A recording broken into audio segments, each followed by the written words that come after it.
আমার বন্ধু মা জাদু জানে জাদু জানে।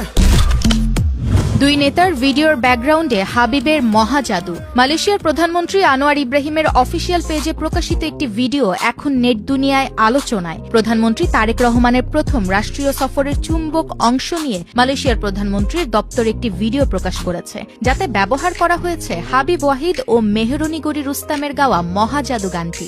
আমার বন্ধু মা জাদু জানে।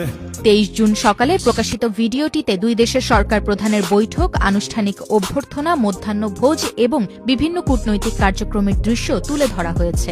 প্রায় 2 মিনিট 40 সেকেন্ড দৈর্ঘ্যের পুরো ভিডিও জুড়েই আবহ সঙ্গীত হিসেবে শোনা যায় আমার বন্ধু মহাজাদু জানে গানটি।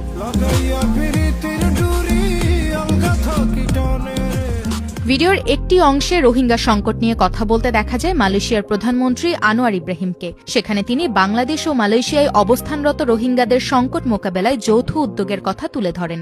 পাশাপাশি আসিয়ান এবং সংশ্লিষ্ট পক্ষগুলোর সঙ্গে সমন্বয় করে সমাধানের পথ খোঁজার বিষয়েও বক্তব্য দেন। মজার বিষয় হল, এই গুরুত্বপূর্ণ কূটনৈতিক বার্তার পেছনেও বাজতে থাকে বাংলা গান মহাজাদু।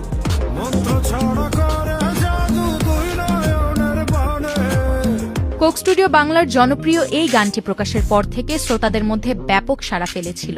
বাংলা বাউল ঐতিহ্য, আধ্যাত্মিক দর্শন এবং আধুনিক সঙ্গীতায়োজনের সমন্বয়ে তৈরি গানটি দেশ বিদেশে শ্রোতাদের কাছেও পরিচিতি পেয়েছে। এবার আন্তর্জাতিক পর্যায়ের একটি কূটনৈতিক ভিডিওতে গানটির ব্যবহার অনেকের নজর কেড়েছে।